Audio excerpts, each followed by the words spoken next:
I start a little bit of research and development before I start just drawing, but sometimes I go back and forth between. So the next two on my list are research and development and very, very loose, scribbledy junk thumbnails. And depending on the project, I kind of go back and forth on what happens next. Sometimes I start the thumbnails and they're really crappy drawings first, and then use that as a guide to what research I'm going to need. Other times I will go straight to the research, look at a bunch of images and things just to get a feel for it, and then go to the rough, very loose thumbnail stage. What do you guys do there? You want me to go first? Yeah, go for it. I don't do as much work as you do, Lee. I think you're working too hard. Well, all this happens fast. I mean, I do this while I'm eating lunch. Oh, I'm teasing. No, it's different every time. If I'm working on a children's book, I usually like to nail the characters first. And I've always been an advocate of writing descriptions of your characters. As you have to visualize it first. So you read the story, you read about the characters, you read about, what motivates them, what their special abilities are, and then for me, I come up with different looks because I don't want to, as I design out my illustrations, I want to have a general idea that I know what my characters are going to look like first, even though I'm going to make blob, little shapes for their placeholder, so to speak, in the design, because I'm not drawing, I'm just designing thumbnails and really, really small. I still want to know, I don't know, I just always want to, it's like I feel more comfortable when my client has approved the character direction, character designs. So I like to get that nailed first. And so I'll do a lot of sketches. So you do those character sketches first, and then you actually submit the characters for approval? Yes. Interesting. Yeah.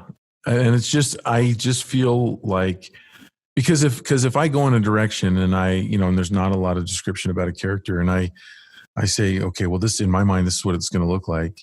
And I go through all the little drawings and thumbnails and comps and stuff to submit.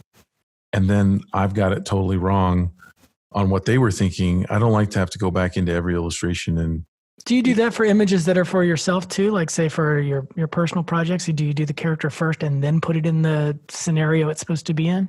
Sometimes, yeah. Sometimes I'll do little, but in general, the one thing, I hope I'm not getting ahead of you. No, go ahead. But the main thing that I want to nail before I really ever start drawing and designing is the concept. So again, it goes back to what is your intent? What is your intent, right? So for instance, I've got, I just pulled up my Bonaparte book, the first one, and there's a part in there where he trains his dog. It doesn't say how he trains his dog. It doesn't say what activity he trained his dog on, which I love because I get to come up with ideas. So I put myself into character, and I haven't had a dog, and ironically, we just put our dog down 14 years. But yeah, I remember, what did I do when I trained my dog? And one of the things I trained the dog to do was to fetch a ball, bring it back, and play. What is that? It's not playing catch; it's playing fetch. Fetch. Yeah. So that was the easiest one to think of because there's and then a throwing position is an action that's easily described in a visual illustration. And so he throws his arm. So, I get that action going, and then it's like I do it in three scenes to show this action where he throws the arm, the dog's running, and then what do you give a dog? I mean, you have to go through the whole thing. Why would a dog continue to do it? Because they get a reward out of it, and it's either usually a food treat or it's praise. So the next scene I have Bonaparte petting him on the head, and then the last little picture is he's confidently walking off with the dog following behind because he's trained him this new trick. And so a lot of times I think as illustrators, we find ourselves in situations where we are called upon to bring our own personal life experience into a story. I'll give you another really quick one is in the same book where it says Bonaparte couldn't see. Where is everybody? He asked in a muffled voice. And so he's wrapped up as a mummy. And his friends wrapped up his eyes too, so he couldn't see. He looks like a mummy. Well, what's the worst thing that can happen if you can't see? You know, if you're blindfolded, and I start going through those scenarios, like what would I draw? It doesn't say what I'm supposed to draw here. You right. know? Mhm. This is the magic of illustration, is that we have to bring all this stuff to it. It really is. It's really fun. And so I went through a lot of things. I was like bumping into a table. Not that dangerous, you know, stepping on a skate, the classic, you know, stepping on tacks or something, stepping on a Lego, but he's made of bone. So I'm like, well, that wouldn't really hurt.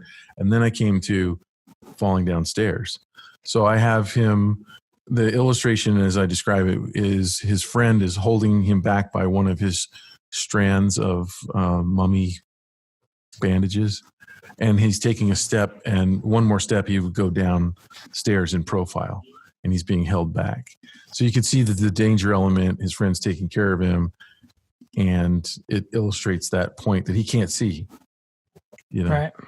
so that's probably my first steps really are nailing that concept. And once I tickle myself when I come up with the concept, when I start laughing about it, I feel like it's probably a pretty good one. Then I show the client in a really loose sketch. And it's just an idea. It's a stick figure sketch.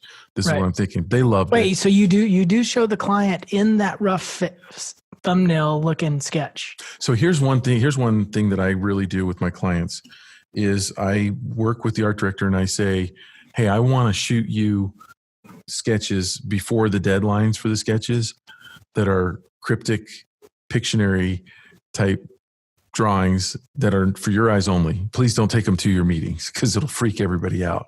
Right. They're going to be horrible. But I'm just to get the concept, and then you can get back to me if you think. You don't have to give me a definitive, yes, everyone's going to like this. You can just tell me if you like it. Right. You know the beauty of that move, I think this is another one that's hard learned. It's like, I think after a number of years, you feel comfortable submitting, I don't want to call them bad sketches, but extremely loose sketches, which I wouldn't do in the beginning. What used to happen is I would submit them kind of like what you're saying. That was my intent, but I would overwork them. And then they would start commenting like, is that a Ford in the background or is that a Chevy truck? They're like, they get totally lost on some little detail that I'm not even, I just drew something in there, but I did it a little bit too far. And I think it's really important to know where that limit is. I mean, the looser it is and the more stick figure-y it is, there's no details for them to grab onto. They know that's not what the finished sketch is going to look like, and then they have to focus on what you're talking about. So that was a hard lesson for me to learn. And I kept getting that feedback, like, no, I'm not even to that point yet. I don't want that kind of feedback yet. Like what kind of shirt they're wearing or something. Right. I mean, I'm very clear with my art director. Look, these are going to be like, I'm talking stick figure just for action, just to show you what I'm thinking. Don't be freaked out by this. And you have to, develop a relationship. Do you do that same level of stick figuring in your own personal images? Oh yeah. How many thumbnails do you think you do? Well, I can tell you right now, I'm doing some images for my own personal book that I'm getting ready to launch. I'm still doing a few last drawings for it. So that would be considered, I am the client, right? And what I wanted was some images with a really fun idea where the image tells a story. It's just, there's no text. It just, you get the story from looking at the image.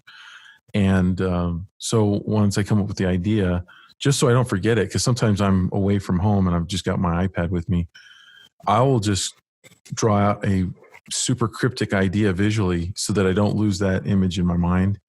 And I just throw it in a document on my iPad in a drawing app. And it's, you can barely, I think I draw it well enough that I think most people who are looking at it would know what's going on, but just not any farther, not past that Pictionary style, What about you, Jake? How's that thumbnail stage work for you? Thumbnail stage, it goes like if it's for a client, I definitely send them something a little more polished, but obviously not rendered, right? So for me personally, I'll just go in and do illegible sketches to the outside eye, but sometimes I get in a bind because I'm so loose I can't remember what I did the week before. Well, that's where the writing comes in. I do the same thing, but then I make little notes out to the side, like that's whatever. Right. But if it is for a client, it won't be a stick figure, but it will be like a blob figure. So they'll have a little bit of design to them, just a bit to give them an idea. And I was just, while Will was talking there, I was going back looking at this last children's book I did, comparing my initial sketches to my final renderings. And it's amazing to me how much I relied on those initial sketches, even like a subtle turn of the head or the way the toes are kind of pigeon-toed just a little bit.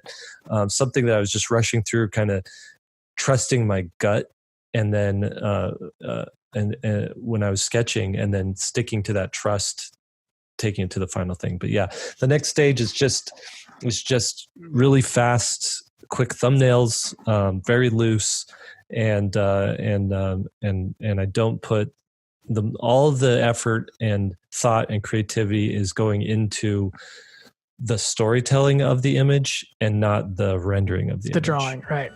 Yeah. Right.